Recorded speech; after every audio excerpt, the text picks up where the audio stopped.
our friends as people that we're close to. We use close friends synonymously with good friend. What this phrase doesn't capture, though, is how preserving distance in friendship can be just as important as proximity. This is emphasized by French philosopher Simone Weil in her discussion of friendship. It's a short but very interesting section in her book, Waiting for God, which includes a few essays and a series of letters she wrote to a priest. Weil was born in 1909 to an agnostic Jewish family, and she experienced multiple Christian awakenings in her 20s, the third and strongest of which was prompted by George Herbert's poem Love 3. Weil's philosophy is grounded on her Christianity, but crucially, she believes that loving God should not detach us from the world. Rather, a love for God can be implicit in the love we have for earthly beings and things. In Waiting for God, she outlines the different forms of the implicit love for God. These are love of neighbor, love of beauty of the world, and love of religious ceremonies.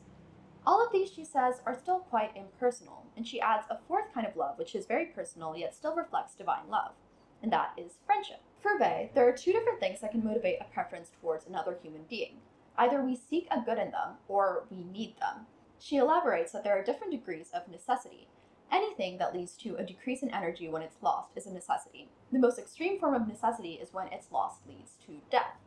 Weil also notes that necessity is typically followed by domination, and most of the time it's impossible when a person is necessary to us to simultaneously desire our good and to desire theirs, and for autonomy to be preserved in both people. But it is made possible through what she calls the miraculous intervention of the supernatural, and this miracle, Weil says, is friendship. So in friendship, there's a union between two opposites, necessity and liberty, which Weil says is equivalent to subordination and equality. These two pairs of opposites usually can't be reconciled, but they are in true friendship. In true friendship, each is able to respect the other's autonomy. Friendship is when two people consent to remain two different people, without wishing to merge into one. They respect the distance between them. Weil writes, "Friendship is the miracle by which a person consents to view from a certain distance, without coming any nearer, the very being which is as necessary to him as food." Honestly, I think we have an intuitive grasp on this as a society. We recognize that friendship and love requires a bit of distance. Think of how we judge people who are too clingy or codependent. For Weil, this would be an example of necessity triumphing over liberty. So you might be surprised that Weil's view directly challenges some other major thinkers in the history of philosophy, particularly those who hold a union view of friendship, like Michel de Montaigne. Ellie and David discuss Montaigne's view in more detail in their friendship episode, but Montaigne essentially suggests that friendship involves a fusion of wills. He's also a friendship monogamist. He thinks you can only really be friends with one other person because you merge into one with the other person. Here, there's no respecting of distance, there's no respecting of the other's autonomy, because ideally in this view, the other person does not have a distinct autonomy, but you share one as friends. Weil also has a few friends in thought, though. The importance of the distance between people comes up a lot in the work of Hannah Arendt. Arendt and Weil were writing at a similar time in different languages and with different relationships to religion, but they had a lot of overlaps in how they describe human relationships. Arendt defines the world as the space between people, which relates and separates them at the same time. Ellie and David talk about this more in their World episode. There's a part I really like from her book, Men in Dark Times, where she's giving a speech about her fellow philosopher, Karl Jaspers, and this part reminded me a lot of Weil.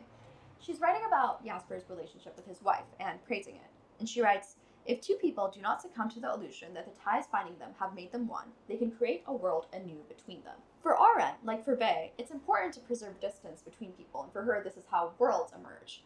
In her book, Origins of Totalitarianism, she writes that one of the consequences of totalitarianism is that it presses human beings too tightly together, ignoring the distance between them and treating them as if they were one man of gigantic dimensions. This for her is also equal to destroying freedom. Some of you watching this would maybe say, well, duh, I know that my friend and I are two different people. But this doesn't always translate into our behavior in our relationships. I'm here thinking about disagreement, which Ellie and David have a whole awesome episode about. Weil says that even having pleasure in thinking the same way as your friend, or desiring an agreement of opinion, attacks the purity of the friendship. So here we see that for her, preserving distance also means preserving distance in thought and opinion. I think the extent to which we can disagree with our friends is pretty contentious in our contemporary world. Something that comes up a lot in discourses online and in my real-life conversations is the politics of staying friends with people who you disagree with politically.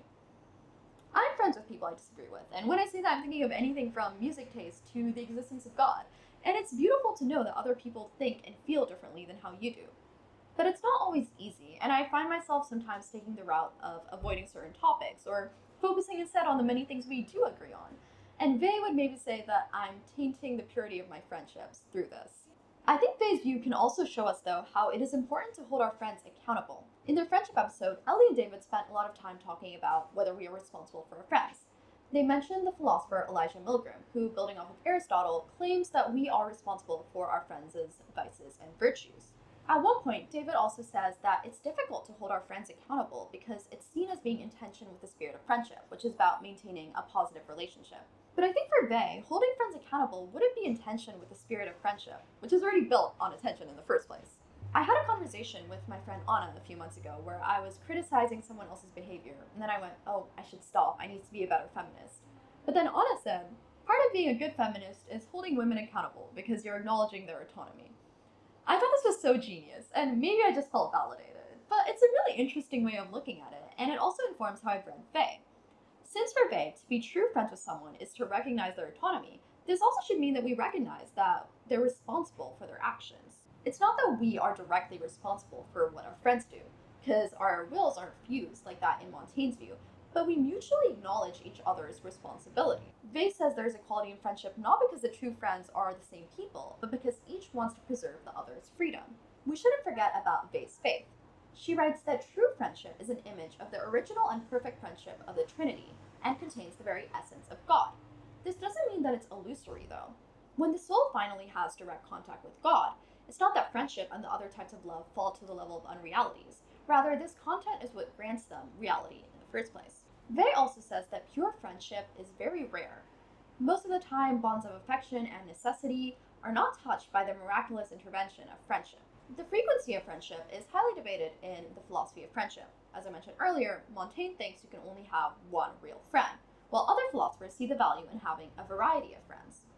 I think Vey sits somewhere in the middle of this. She remains vague on how rare friendship really is, but I'm curious what you think about this. I love how the term friend can encompass a wide range of relationships. My sister is my true friend, and so is someone I met in college last semester. But I also think that it's possible to throw around the term a little too loosely. To bring back the idea of close friends, I'm thinking now about close friends lists on Instagram and how some people I know have 3 people on it while others have 50. I wonder how this affects how we view friendship in general. It's easy to dismiss Vey if you don't share the beliefs that her philosophy relies on, but I think her insights on love and friendship can be meaningful for anyone. And remember, you're watching this video on Overthink, which I argue wouldn't exist without the miracle of friendship and the mutually acknowledged distance between Ellie and David, which becomes a space for dialogue.